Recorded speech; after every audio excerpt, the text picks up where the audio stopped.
В Абхазии с мая 2022 года вступило в силу правило об обязательном страховании ответственности водителей иностранных транспортных средств. Не так давно ОСАГО для иностранных авто можно оформить через онлайн. Каким образом можно оформить страховку, сколько авто было застраховано по состоянию на сегодняшний момент, с какими сложностями сталкиваются страховщики или их клиенты при этом, побеседуем с заместителем директора компании «Гарант страхования» Ахрой Кецба. Здравствуйте, Ахра. Добрый день. Здравствуйте. Итак, ОСАГО для иностранных авто теперь уже с некоторое время назад уже можно оформить онлайн. Как это происходит и какие это предоставляет возможности вашим клиентам и самой компании, кстати? Мы шли к этому проекту довольно долго. В конечном итоге он заработал. И работает он очень успешно. Там можно зайти на наш сайт garantstrахования.ру и посмотреть, там очень много положительных отзывов от наших клиентов. Об отзывах поговорим, да. Но все-таки как это делается, вот буквально пошагово, если бы вы могли Пошагово человек заходит на сайт, регистрируется, получает... Ваш сайт компании «Гарант страхования». «Гарант страхования». Заходит на сайт, происходит регистрацию. После того, как он вводит все данные, выбирает, на какой срок он хочет посетить Абхазию. Там есть установленные Кабинетом министров правила, тарифы. Выбирает, оплачивает это все. К нему приходит смс о том, что да, платеж прошел, без никаких комиссий, платеж прошел. Ему потом, если он указывает свою почту, то на почту приходит полис в электронном виде. Он его может распечатывать, может не распечатывать. Он будет действительным, что при предъявлении его сотрудника милиции, если он сохранен у него в телефоне, или будет в распечатанном виде показывать сотрудникам милиции. Если его нет, тут уже штраф законно. Понятно. Нужно, наверное, создать какой-то личный кабинет, да, где все его данные. Занимает это максимум от 3 до 5 минут. Абсолютно больше никаких. У нас работает круглосуточно служба поддержки, куда можно будет позвонить. И если вдруг что-то неправильно произошло, но опять-таки не по нашей вине, а по невнимательности, можно так сказать, самого владельца автотранспортного средства, то тут уже наши сотрудники, они обращаются к ним и те показывают, где нужно нажать, поставить точку, где запятую, если так. С какого времени конкретно можно уже онлайн оформлять страховку? И как много людей к этой услуге прибегли? За 2022 год было застраховано по онлайн-покупке около 3500. Выдано было около 3500 полисов. Ориентировочно плюс-минус, но где-то 3500. И работает оно фактически начало работать с июля месяца прошлого года. Проходило оно вначале в тестовом режиме, но потом уже на сегодняшний день вообще никаких проблем нету. Мы хотим, наоборот, усовершенствовать ее. У нас есть договоренность с нашими партнерами о том, что мы ее будем усовершенствовать, делать ее намного удобнее, и чтобы было это намного проще. А люди пользуются этой онлайн-услугой чаще, чем в реале это делают? Нет, конечно. Это, если брать нашу статистику за 2022 год, было застраховано почти 60 тысяч автомобилей.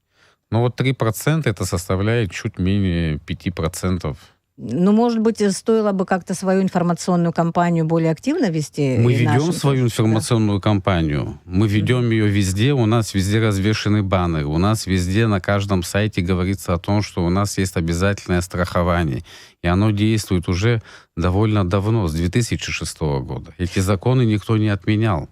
Да, оно начало с прошлого года. Благодаря Аслану Георгиевичу он дал возможность продвинуть это все. Об отзывах, да? Да. Как раз в пику тому журналисту, о котором вы говорили, можно сказать, что действительно я зашла на сайт, и действительно там было очень много, практически все положительные отзывы, все просто супер, делал страховку онлайн, но машина сломалась, связался с менеджером, объяснил, переделали без слов, супер, огромное спасибо. Там Батала Хашик, руководителя компании, все время упоминает, что в любое время дня и ночи он может объяснить, изменить, если какие-то ошибки, идет навстречу, не Конечно, в считая со любое временем, время, да. со временем суток. Это очень Даже в здорово. Новый год были обращения, хочу вам сказать. И даже в Новый Ну, в Новый год. год как раз и ездили, наверное. Да.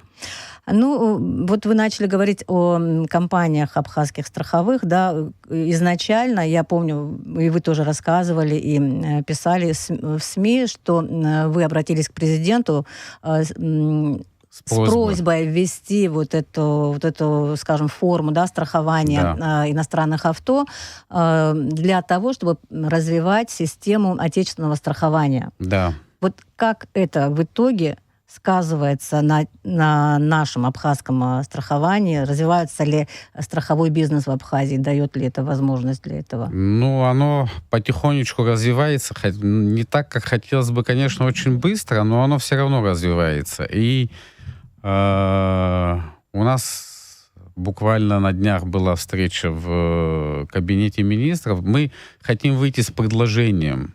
Практика в конечном итоге показала о том, что те тарифы, которые были приняты в 2017 году, они чуть-чуть, устарели. И нужно их изменить.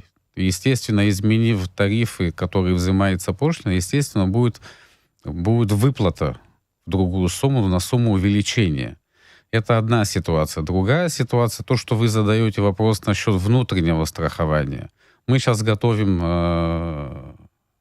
предложение и выйти хотим с предложением в администрацию президента и к нашим парламентариям о том, что нужно принимать закон внутреннего ОСАГО. Потому что, опять-таки, к нам обращаются, видя, что происходит на сегодняшний день на дорогах, да, и когда из тех дорожно-транспортных происшествий 30% это все-таки, можно сказать, что это там участвуют и наши водители. Есть где совместные, где россияне ударяют машины, происходит ДТП. Но с участием наших автомобилей нужно принимать закон об обязательном страховании наш внутренний, для наших граждан. И оно намного будет лучше для наших граждан, потому что оно, во-первых, уйдут люди от всяких непонятных разговоров, разборок, от улицы разговорных уйдут. И все-таки страховая компания будет защищать интересы граждан.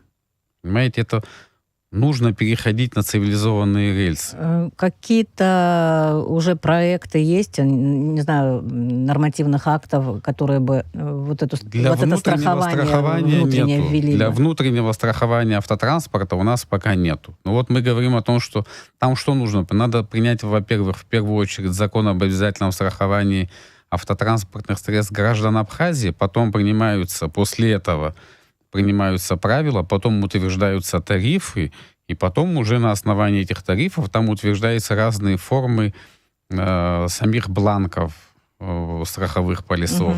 Печатается это все в госзнаке для того, чтобы была полная отчетность, и в конечном итоге запускается этот проект. Но, опять-таки, перед началом принятия закона, насколько я понимаю, должен быть сначала информация о том, что где-то полгода для того, чтобы люди понимали о том, что после того, как будет принят закон, что уже будут вводиться штрафы. У которого будет отсутствовать полис обязательного страхования. Но вообще приступает кто-нибудь, думает о том, чтобы вот эту систему внедрять, внутреннего страхования? Конечно. Мы проводили... Какие-то пока перспективы не ясны?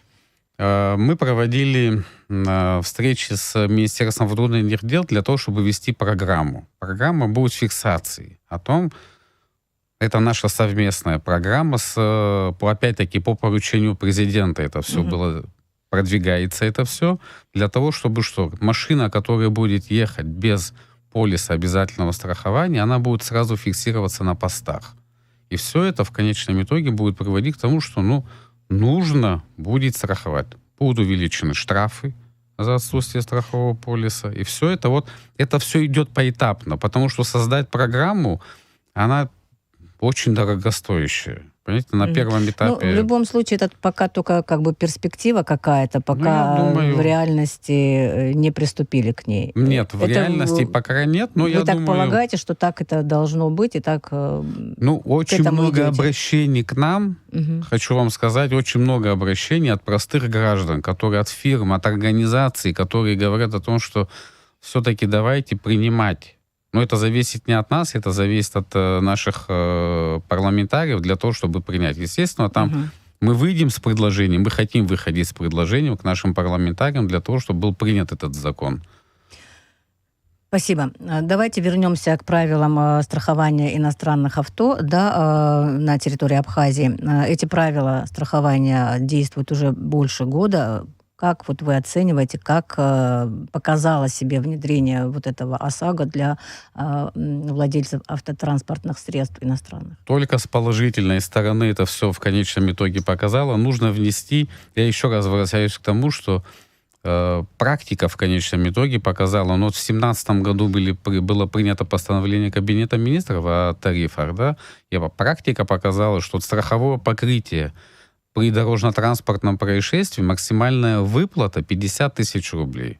Мгм. По сравнению с 2017 годом, да, то тогда, когда можно было, ну, процентов при ДТП, может быть, процентов 70-80 покрыть за 50 тысяч. На сегодняшний день это нас показала практика, что это покрасить 2 бампера, снять и поставить. Все, к большому сожалению, но при наступлении дорожно-транспортного происшествия, да, там же бывают еще и скрытые дефекты, которые, когда ты начинаешь снимать, крыло, фара бывает поломана. А все это на сегодняшний день, и зная, какие на сегодняшний день происходят санкции для того, чтобы получить какую-то запчасть, с другой стороны, с европейской стороны, получается, что в 50 тысяч никак ты не уложишься. Даже, ну, мы хотим внести предложение, чтобы подняли где-то до 100 тысяч рублей, чтобы была выплата. Все равно этого не хватит. Но при всем при этом будет хотя бы более качественный, более уже подход нормальный, который будет. Понимаете как? Потому что 50 тысяч, ну, выплаты мы совершили, хочу вам сказать, ни одному человеку не было отказано.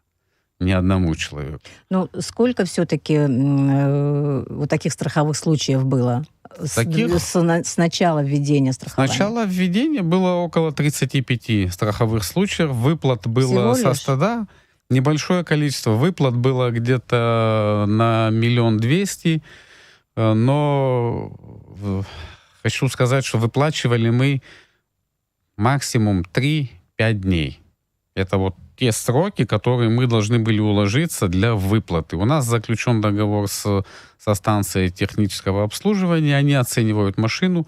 Гражданин указывает в своем заявлении полностью все реквизиты своей карты, карты, банковской карты, потом расчетный счет банка, и мы перечисляем деньги туда. Если это, допустим, виноват по вине гражданина России, виноват он, то гражданину Абхазии мы говорим: пойдите, откройте счет в любом удобном для вас банке, и мы деньги перечисляем туда. Опять-таки, деньги на руки не выдаются, нет. Но, тем не менее, все это очень быстро происходит. Это да. максимум, То есть это без 5 такой дней. волокиты. Бывали случаи, допустим, когда, были случаи, когда вот за один день человек пришел, написал заявление, он там с маленькими детьми, просит, вы понимаете, мы вот сегодня уезжаем, и вот в тот же день мы перечисляли деньги. Мгм. И на расчетный счет вообще никаких задержек не... Ну, за нами точно никаких задержек не происходит.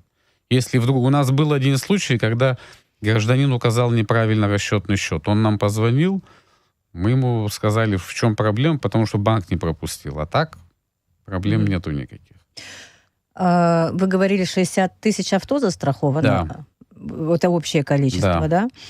Скажите, пожалуйста, ну вот если говорить о ДТП, то какого характера вот такие столкновения происходили? Вот именно вот из тех 35 случаев, которые вы застраховали, были там серьезные, когда вы не смогли, допустим, все покрыть, да, весь все в любом ущерб, случае не покрывается, но тем не менее, как вам сказать, Были очень серьезно дорожно-транспортные происшествия, очень серьезные, которые даже, там, по вине гражданина России, да, там он ударил тоже гражданина России, но в конечном итоге оно даже не покроет его машину, фактически пришлось, грубо говоря, списать, потому что он слишком, очень Слишком тяжело. Но большой этот никто ущерб, да? из них в больницу не обращался, хочу вам сказать. Была одна женщина, которая там, Мгм. и то легкая, очень даже не царапина, а просто у нее там было, Мгм. как ей показалось, небольшое головокружение. И все. Скажите, а много ли приезжает сюда людей на авто, я имею в виду вот из России, там из других стран, которые никак не страхуются, и как вот с ними быть, да? То есть можно ли их отследить, можно ли как-то повлиять на то, Вот, чтобы они как-то серьезнее к этому относились? Или вот что вот в этой ситуации предпринимают вот страховщики? возвращаюсь к тому, что я говорил, о том, что опять-таки по поручению президента, вот почему у нас была встреча, не раз была эта встреча с Министерством внутренних дел по поводу программного обеспечения. Это касается не только наших граждан, это касается в первую очередь граждан иностранного государства, те, которые сюда приезжают, и те, которые говорят о том, что вот у нас программа какая? Мы закладываем в полис будет автоматически отсылаться в сторону МВД по программе. И там он уже на пунктах ДПС, где они установлены, стационарные пункты, да, там будет камера видеть, имеет он страховой полис или не имеет. И сотрудники ГАИ уже будут их останавливать для того, чтобы, например, приобретение будут информировать. Год у нас прошел для того, чтобы была информация. Теперь уже будут, опять-таки, естественно, штрафы. Все это будет в онлайн-режиме. Абсолютно любой человек может будет зайти, посмотреть, что и как.